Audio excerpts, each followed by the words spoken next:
The day my daughter-in-law made my own home feel cold, I did not cry, that I smiled. I still remember that smile. It sat on my lips like a lie I was telling myself. Inside, something cracked quietly, the way glass breaks without making sound. I was standing in my own kitchen. The same kitchen where I had cooked for my son when he was small.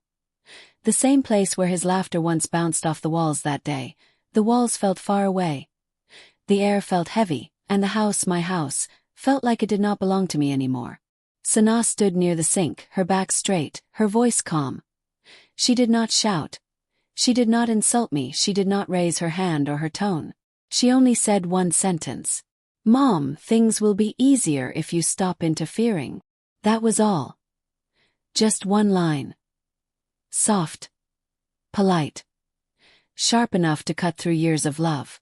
I nodded slowly, as if I understood, as if my heart had not started beating in a strange, uneven way, as if I had not suddenly felt like a guest in the house I built with my own hands. That night, when I lay on my bed, I stared at the ceiling and wondered something I had never wondered before. When did my home stop feeling warm?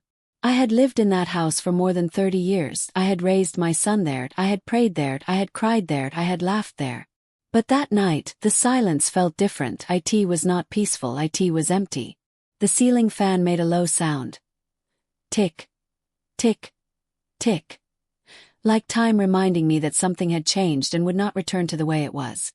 I am a mother. Not a perfect one, just a mother who tried her best with what she had. My name does not matter. What matters is my story. Because I know I am not the only woman who has lived it.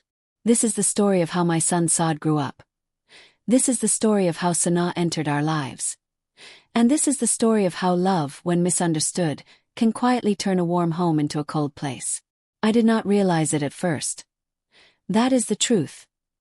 Cold does not come suddenly. It comes slowly, like winter. At first, you only feel a light breeze. You tell yourself it is nothing.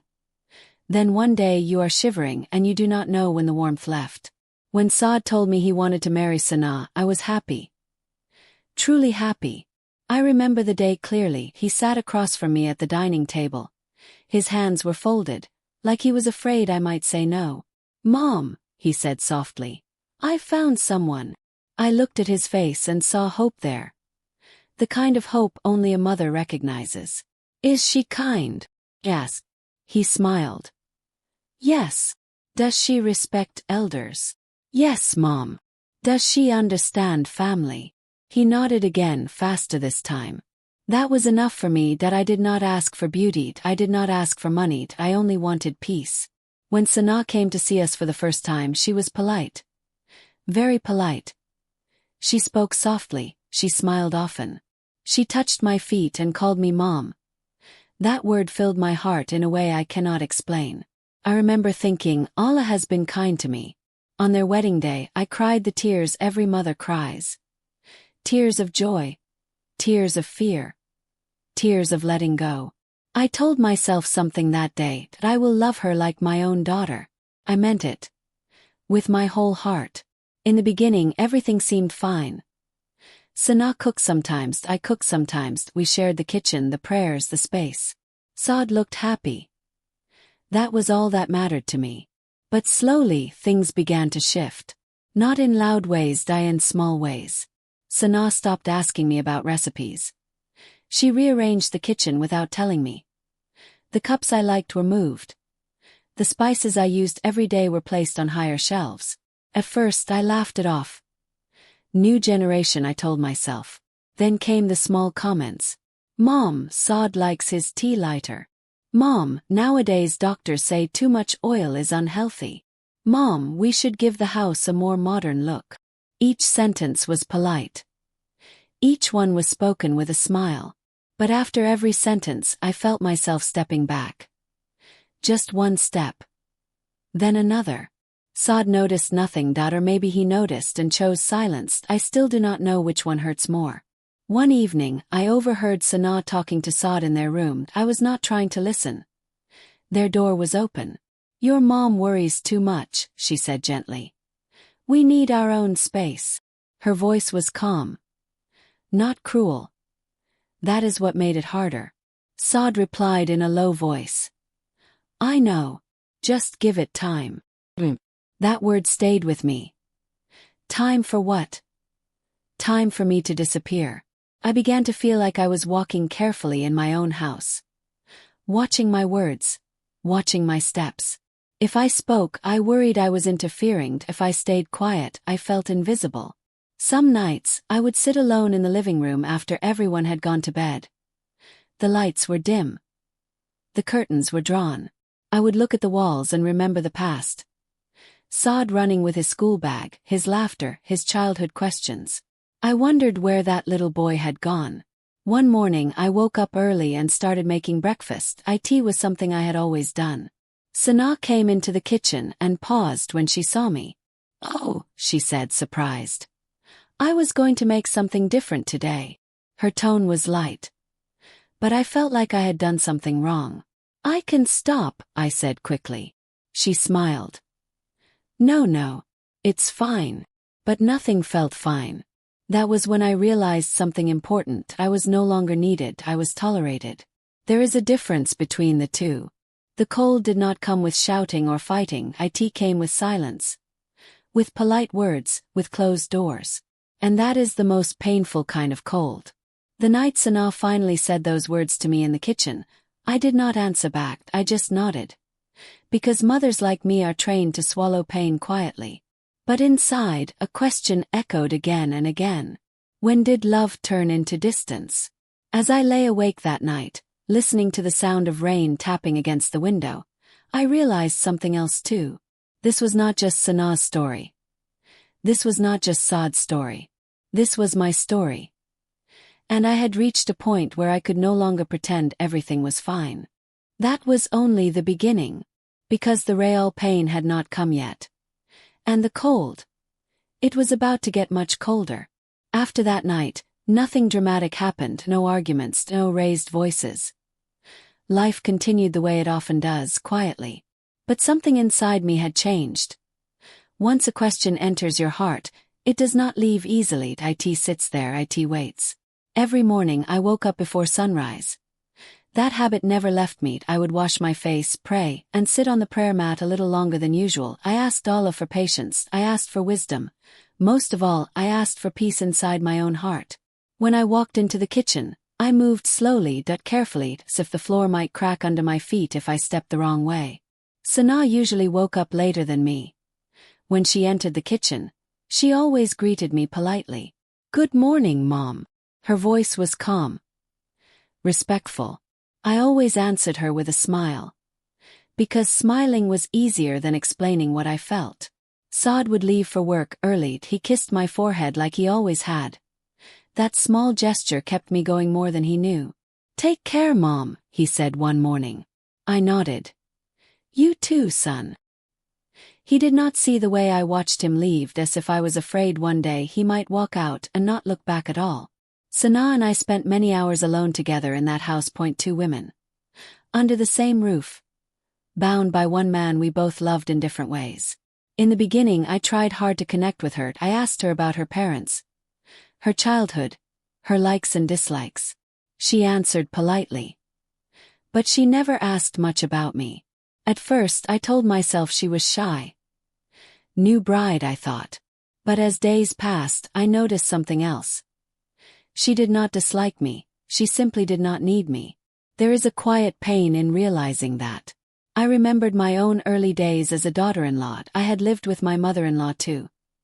She was strict. Sometimes harsh. But she needed me, she taught me things, she corrected me. I had resented her at times, yes. But I had never felt invisible. Sana was different. She was gentle. But her gentleness created distance. One afternoon, I noticed she had changed the curtains in the living room. They were modern, light-colored. They look nice, I said, trying to sound cheerful. She smiled. Yes, Mom. I felt the house needed a fresh look. I nodded again. Inside, I felt like another piece of myself had been quietly replaced. The house no longer reflected me. My choices, my memories. Even the living room felt unfamiliar. At lunch we sat together at the table. Sana served the food. She served Saad first. Then herself. She paused, then served me last. It was a small thing, very small. But I noticed. Mothers always notice. Saad talked about his work. Sana listened attentively. I listened too, smiling, nodding at the right moments. But no one asked me about my day. After lunch, Sana cleared the table quickly. "I'll wash the dishes later," she said. I stood up slowly. "I can help." She shook her head gently. "No, Mom. Please rest." Rest. That word again. Rest felt like another way of saying, "You are done now." I went to my room and sat on the edge of the bed. The room smelled familiar, my cupboard, my clothes, my prayer mat. This was the only place where I still felt fully myself. Some evenings I called my sister. She lived far away. "How are things at home?" she asked. "Fine," I replied. I did not want to complain, I did not want to sound ungrateful. After all, my son was married and settled. That is what every mother prays for. But silence can be heavier than complaints. One day, I noticed Sana had moved my framed family photos from the living room shelf. They were placed in a drawer. "Why did you move them?" I asked gently. She looked slightly uncomfortable. "I thought we could make the space cleaner." "Cleaner?" I smiled. "Of course." That night I cried quietly into my pillow. Not because of the photos, but because memories were being packed away like unwanted items. Saad still treated me kindly. But kindness without attention feels empty. He was busy, work, marriage, responsibilities.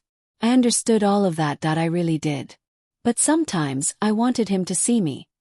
Not just as his mother, but as a woman who was slowly losing her place. One evening I tried to talk to him. He was sitting on the sofa, checking his phone. "Saad," I said softly. "Yes, Mom." I hesitated. Words are fragile.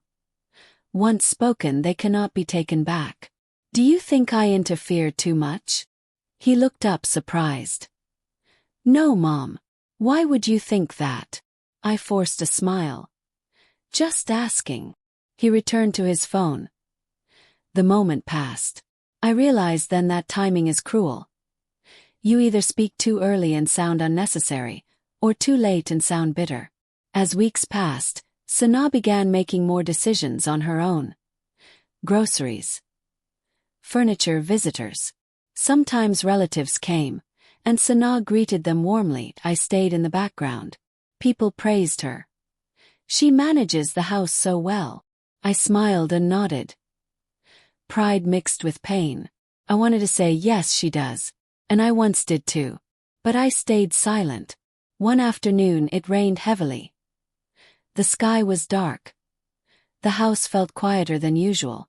I sat near the window, watching the rain fall. I remembered how Saad used to sit with me during rainstorms. "Mom, tell me a story," he would say. Now he sat in his room with Sana at a closed door between us. I did not blame Sana completely. That is important to say. She was not cruel, she was not loud, she was simply living her life. But somewhere along the way my space had shrunk. That is how it happens. Not with force, but with quiet replacement. One night, Sana told me she wanted to invite her parents to stay for a few weeks. "Of course," I said. "They are welcome." When her parents arrived, the house felt full again. But not in a way that included me. They spoke to Sana mostly. They praised her. They discussed plans. I sat quietly, smiling. At dinner, Sana served everyone with confidence. She looked comfortable, like the lady of the house. I looked at her and realized something painful. She was not trying to push me out, she had simply stepped in fully. And I had stepped back without realizing it. Late at night, after everyone had gone to sleep, I sat alone in the living room again. The same place where I had once felt at home. Now it felt like a waiting room. I asked myself a question I was afraid to answer. Was this my fault? Had I loved too much? Given too much? Stayed too quiet? Or was this just how life works? Parents raise children. Children grow up. parents fade into the background. If that is true, then why does it hurt so much? I pressed my hand against my chest and felt my heart beating slowly. Still beating. Still alive. I realized then that my story was far from over. Because what had happened so far was only the setup. The calm before emotions rise. And deep inside I felt it. Something was coming. Something that would finally force me to face the truth. The cold had settled in, and soon, it would show itself clearly. The cold did not arrive with a storm, it arrived like fog. Slow. Quiet. Settling into corners before I even realized it was there. After Sanaa's parents left, the house felt different again. Quieter. But not peaceful. There was a kind of silence that feels respectful. And then there is a silence that feels heavy. This one was heavy. I noticed how Sanaa now planned everything without mentioning it to me. Not because she wanted to hurt me, but because she no longer thought of asking. One morning I walked into the kitchen and saw new containers on the shelf. Labels in English. Everything neatly organized. My old steel boxes were gone. I stood there for a moment, holding my dupatta tightly. They had been there for years, my hands knew exactly where everything was. Now I felt lost in my own kitchen. Sanaa noticed me standing quietly. "Oh, Mom," she said. "I reorganized everything. It's easier this way." I nodded. "Yes, it looks nice." But my hands trembled slightly as I tried to make tea. I could not find the tea leaves. That small moment embarrassed me more than I can explain. I had cooked for decades.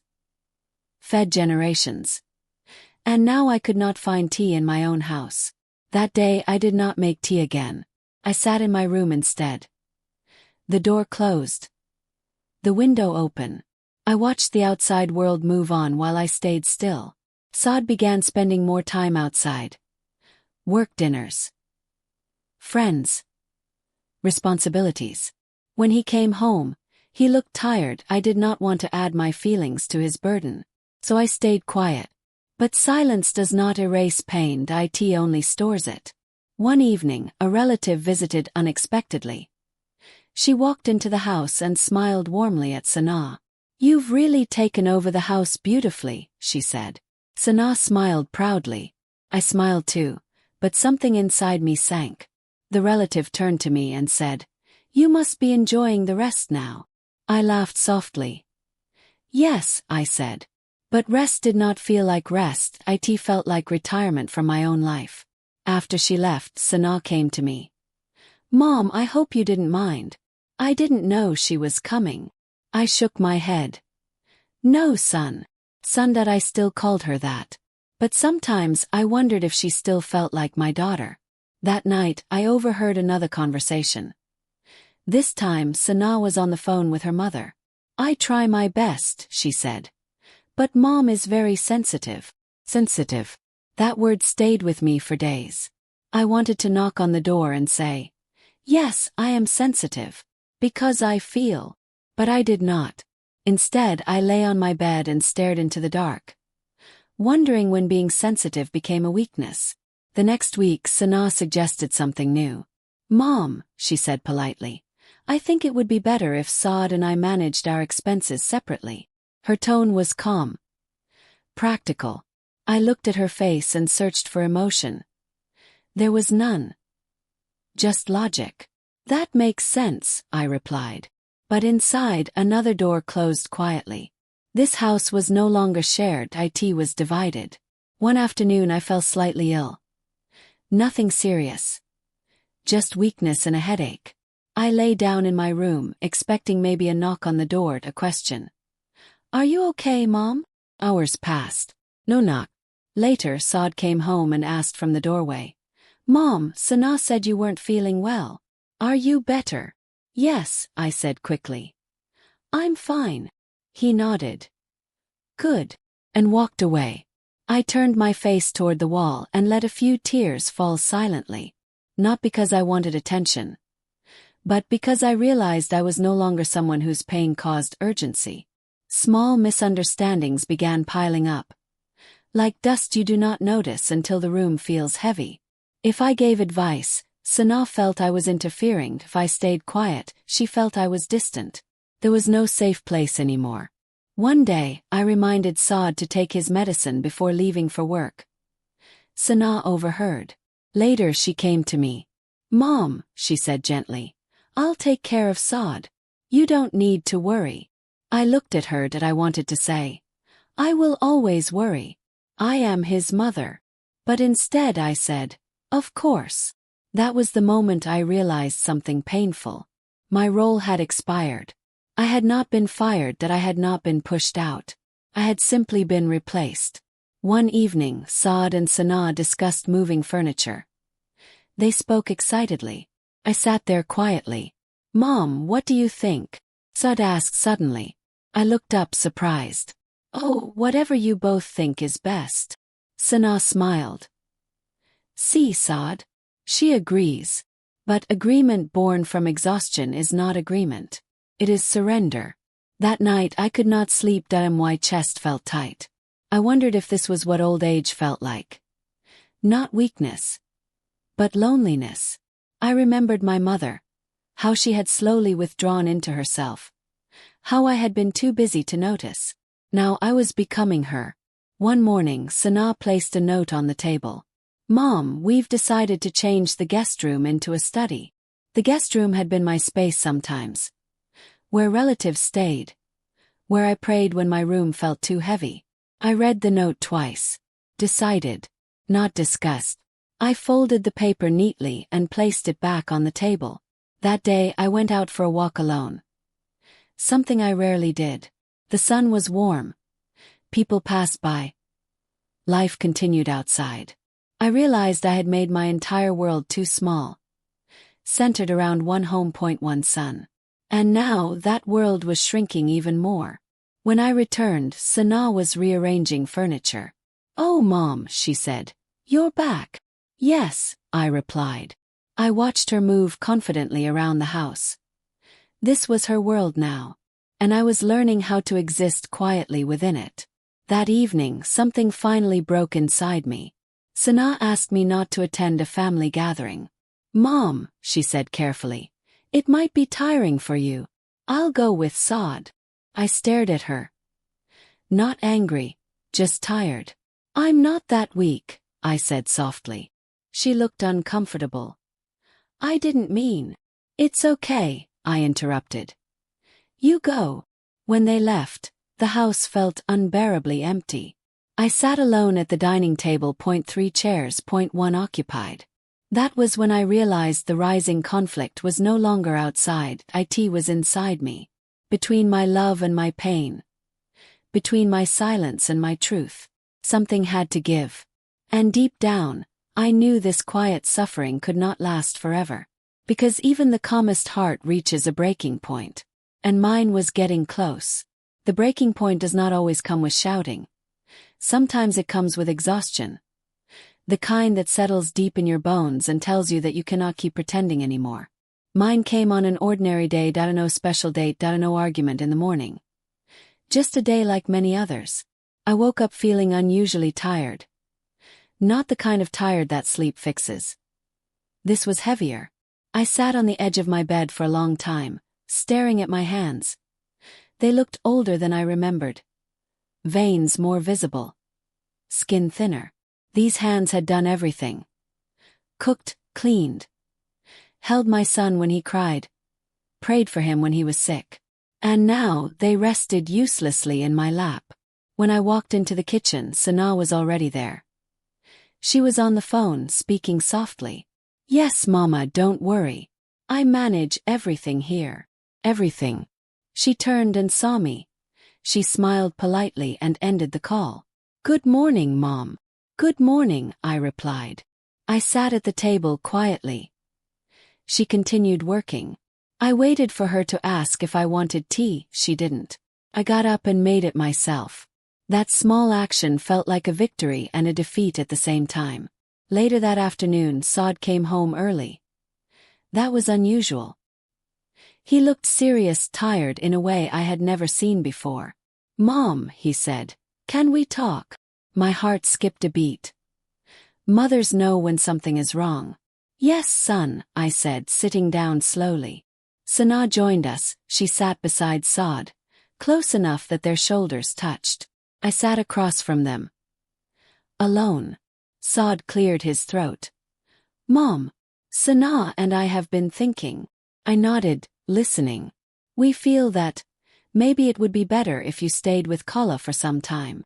The room went quiet, so quiet that I could hear my own breathing. With your sister? Asked slowly. Yes, Sana added gently. Just for a while. For a change. Change. I looked from Saad to Sana. Their faces were calm. Concerned, even. Not guilty. That hurt more than anger ever could. Why? Asked softly. Saad avoided my eyes. Sana feels there's tension.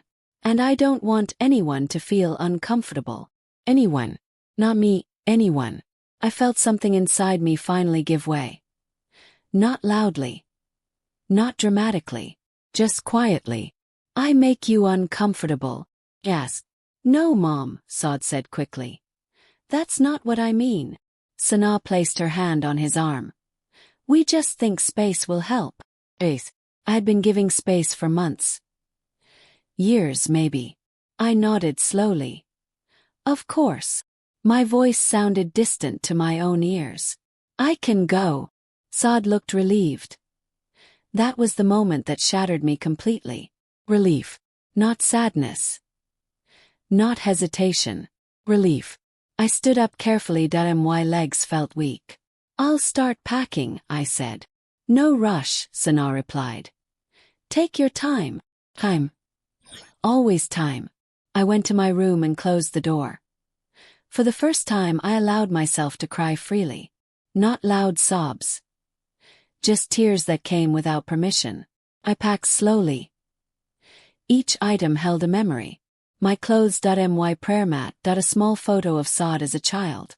I stopped when I reached his school uniform. I had kept it folded neatly all these years.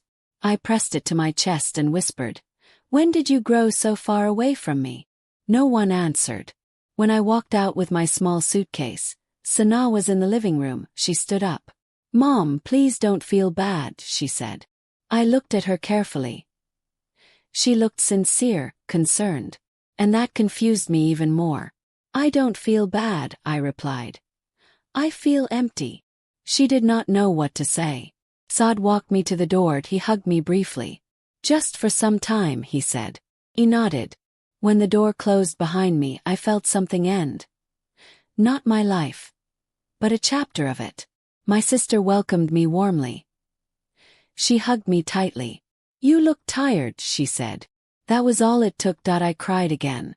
Living away from my son changed me.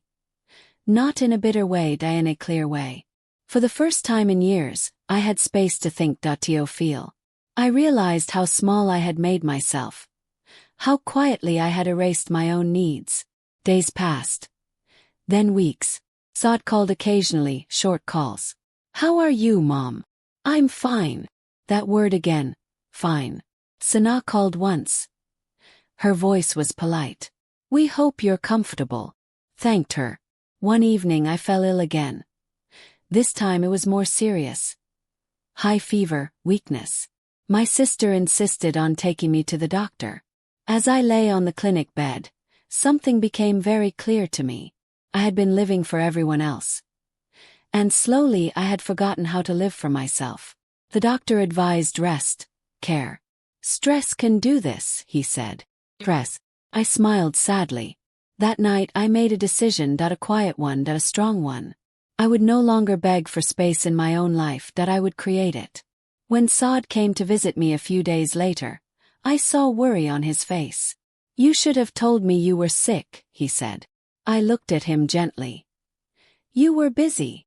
He looked down. That was the turning point. Not anger. Not blame. Just truth. I don't want to come back, I said calmly. He looked shocked. What? For now, I added. I need time. Sana stood quietly beside him. I looked at her too. I don't hate you, I said softly. But I lost myself trying to fit into your life. Tears filled her eyes. That surprised me. I never wanted to hurt you, she whispered. I know, I replied. But intentions do not erase pain. The room was silent. That silence was different. Honest. That day something shifted. Not completely. But enough. I had spoken my truth. And once truth is spoken, life cannot return to pretending. After I spoke those words, the room stayed silent for a long time, no one rushed to fill it. And for once I was glad. Some silences heal. Others hurt. This one was honest. Saad sat down slowly on the chair across from me. He looked smaller somehow. Not like my strong son who once carried school bags bigger than his body, but like a man who had just realized something important too late. I didn't know you felt this way, Mom, he said quietly. I smiled sadly. That's because I never allowed myself to say it. Sana stood near the window, her hands were folded tightly in front of her. She looked unsure. I thought giving space was the right thing, she said softly. I didn't realize you felt pushed out. I nodded. I know you didn't wake up one day and decide to hurt me. But sometimes pain comes from being ignored, not attacked. She wiped her eyes quickly. I grew up in a different home, she said. My mother taught me to manage everything myself. I understand, I replied. And I grew up believing a mother must slowly disappear so her children can shine. We looked at each other, then two women from different worlds. Bound by one house, one man. For the first time I did not feel like her enemy. And she did not look like mine. That conversation did not fix everything. But it opened a door that had been locked for a long time. I stayed with my sister for a few more weeks. Those weeks changed me. I woke up without fear of disturbing anyone. I cooked when I wanted, I rested when I needed. I began taking short walks in the morning. The sun felt warm on my face. I realized how long it had been since I noticed such small things. My sister would sit beside me in the evenings. We talked about life. Our regrets, our strength. You gave too much, she said one day. I nodded. Yes. And I forgot that love should not erase the self. Saad started calling more often. Longer calls. How was your walk today? Did you eat properly? Those questions felt different now. Not out of duty, but awareness. One afternoon, Sana called me. Her voice was hesitant. Mom, I tried making your lentils today. I smiled. How did they turn out? She laughed softly. Not as good as yours. That small moment felt like a bridge. Fragile. But real. Weeks later, Saad came to visit again. This time alone. He sat beside me on the sofa. I failed you, he said quietly. I placed my hand on his. No, I replied. You grew up, and I didn't know how to grow with you. He shook his head. You should never have felt like you had no place. Tears rolled down his face that I wiped them gently. Just like I used to when he was a child. We talked for hours that day. About expectations. Marriage, boundaries. I love Sana, he said. But I love you too. I know, I replied. And love is not a competition. That sentence stayed with him. I could see it. After that, things slowly began to change. Not dramatically, but steadily. Sana started including me again. Not out of guilt, but choice. She asked my opinion sometimes. Not always. And that was okay. I did not move back immediately. That was important. I needed my strength first. When I finally returned home, it felt different. Not warmer. Not colder. Balanced. My room was still mine. Why things untouched. Sana greeted me with a smile, a real one. Welcome home, Mom. That word felt gentle again.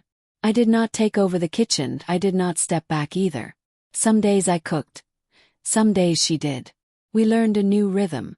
One evening we sat together drinking tea. Just the two of us. I was afraid of losing my place, she admitted. So was I replied. We both laughed softly. Two women afraid of the same thing. Saad watched us from the doorway. relieved. But I knew something important. Things would never be the same. And that was not a bad thing. I was no longer the center of the house. But I was no longer invisible either. I had learned to speak. And that changed everything. Time has a quiet way of teaching lessons. Not through loud warnings, but through gentle repetition. After I returned home, life did not suddenly become perfect. There were no promises made at the dining table, no emotional speeches, no dramatic apologies. And yet something had changed. I woke up one morning and realized I was breathing more freely.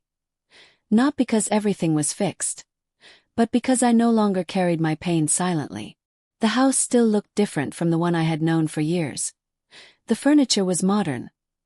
The curtains were light. The shelves were arranged in a way that no longer followed my habits. But I no longer felt erased by it. I had learned something important during my time away. A home is not only built with walls and memories, it is built with respect. And respect begins when we respect ourselves.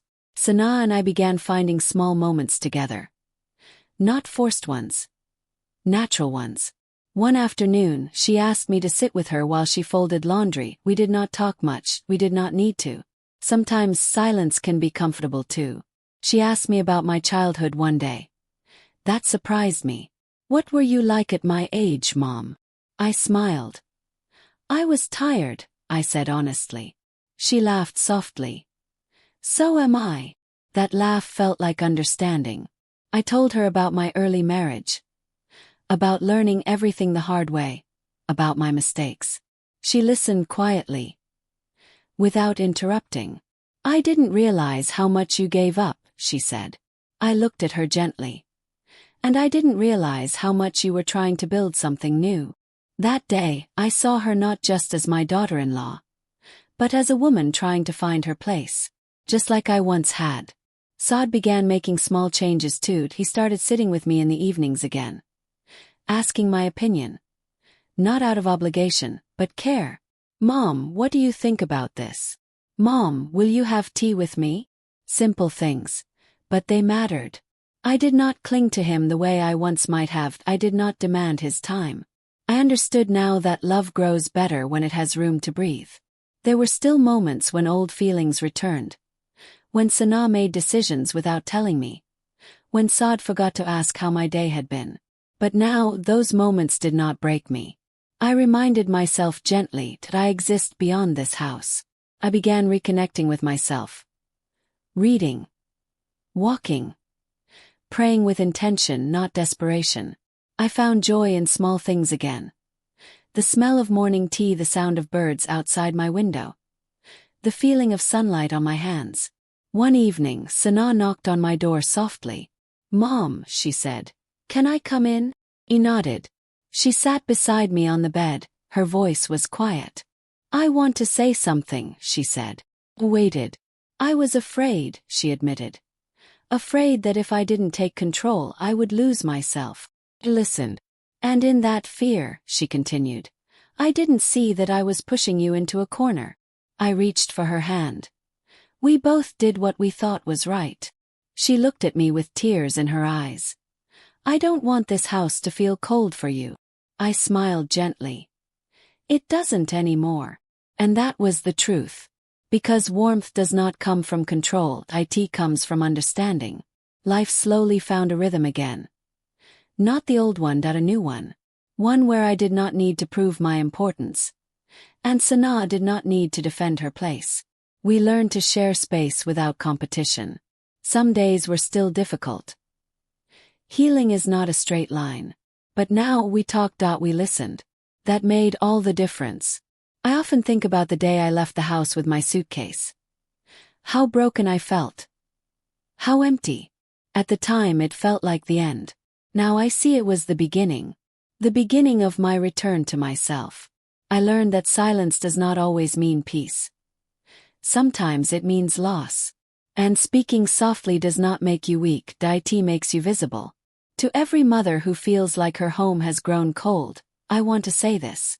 Do not disappear quietly. You do not need to shout. You do not need to fight.